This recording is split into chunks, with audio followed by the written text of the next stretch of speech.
আমার সাথে যে ধান্দা করবে তার জন্য মিষ্টি। আমার সাথে ধান্দা করলে মিষ্টি তো থাকবেই, আর সেই মিষ্টির স্বাদ এখন বক্স অফিসে। প্রিয় দর্শক, শাকিব খানের প্রিন্স সিনেমা তো দারুণ ঝড় তুলেছে হলে। মুক্তির মাত্র 6 দিনেই সিনেমাটি পার করে ফেলেছে 1 কোটি টাকার বিশাল মাইলফলক।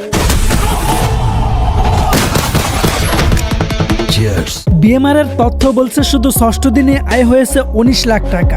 কিছু শো বন্ধ থাকলে এই সংখ্যাটা আরও বড় হতে পারত, এটাই এখন সবার ধারণা। 6ষ্ঠ দিনে Star Cineplex, Lion Cinemas, Grand Sylhet ও মধুবন সহ বিভিন্ন হলে মোট 42টি শো চলে। এর মধ্যে 10টি শো ছিল একদম হাউসফুল, মানে দর্শকের ঠাসা। আরেকটি শো ছিল প্রায় পুরো ভরা।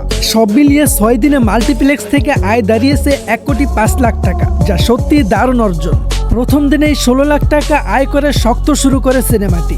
দ্বিতীয় দিনে গতি বাড়িয়ে 20 লাখে পৌঁছে যায়। তৃতীয় দিনে একটু কমে 15 লাখ হলেও চতুর্থ দিনে আবার 16 লাখ করে আয় ফিরে আসে দারুণভাবে। আর পঞ্চম দিনে 18 লাখের বেশি আয় করে গতি ধরে রাখে।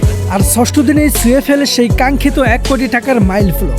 আবু হায়াত মাহমুদ পরিচালিত এই সিনেমায় ঢাকার আন্ডারওয়ার্ল্ডের গল্পকে দেখানো হয়েছে একদম স্টাইলিশ ভাবে। শাকিব খানকে এখানে দেখা গেছে একেবারে নতুন গ্যাংস্টার লুকে, যা দর্শকদের মাঝে ব্যাপক সাড়া ফেলেছে। তার সাথে অভিনয় করেছেন তাসনিয়া ফারিন ও জ্যোতির্ময়ী কুণ্ডু। আর আমার শত্রুর সাথে যে ধান্দা করবে তার জন্য বুলেটের বৃষ্টি।